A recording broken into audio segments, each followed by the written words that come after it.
So this is Coleford.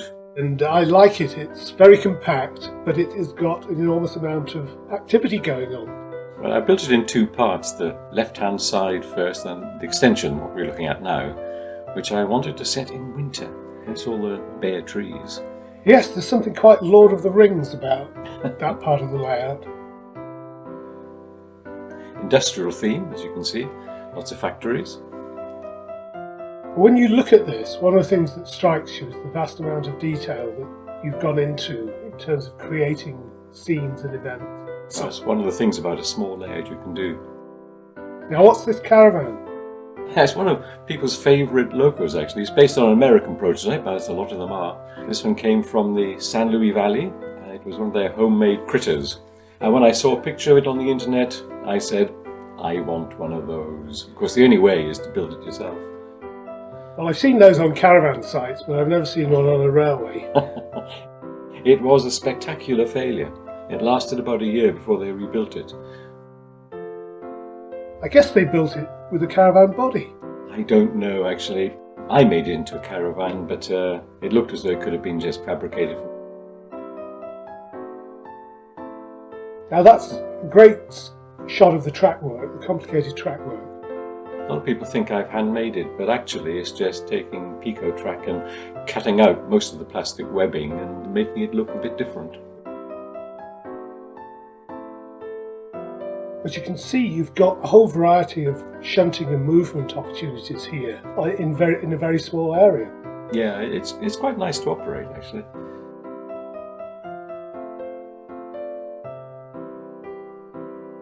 This looks like a typical Welsh valley. You're right, yes. This is a proper loco, isn't it? A Peckett with a Festinio carriage. I call this the Express from Monmouth. There's a lot of interesting little scenes here.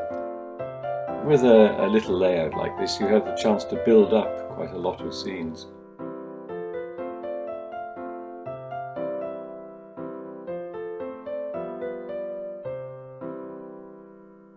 This is the chocolate train from Coleford Chocolates. That loco is based on another American prototype from New York this time, a track inspection loco.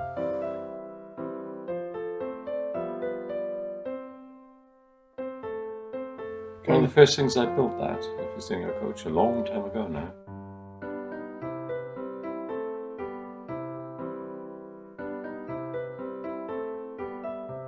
That's a great bridge.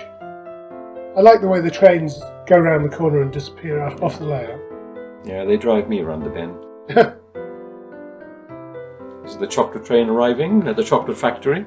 And where do the chocolates end up going? They go down to the rich folk down in Monmouth. You've majored on trees. There are a lot of trees on the other part of your layout. I get very boring going on walks these days because I'm always on the lookout for plants and foliage that could act as model trees, and there are really a large variety of things you can use. But on Coleford I've used mainly two things. These ones at the front here, these are the roots of ivy. Goes against the grain with most gardeners, and the ones at the back are dead mountain heather.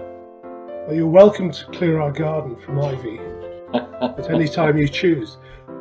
But I have to say, your tree collection is astonishing, and I've never come across anybody who has made all their trees from natural sources.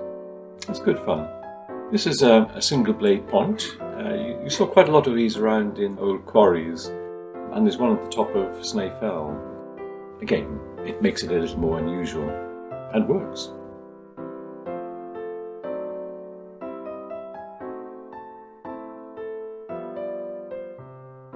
Another ne'er-do-well. You wonder what he's doing amidst all that rubbish, don't you? And that's another strange loco there, John. Well, that's Care Stewart. I call it slopey because of the front. Now here's the man falling, but I always say he's never yet hit the bottom. So when the train goes underneath him, he manages to hold on.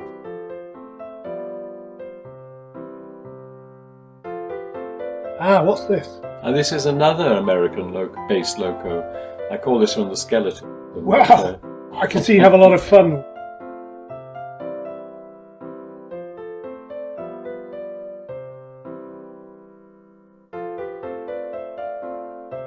He kind of says goodbye as he takes the train off the line. Bye-bye. Bye-bye.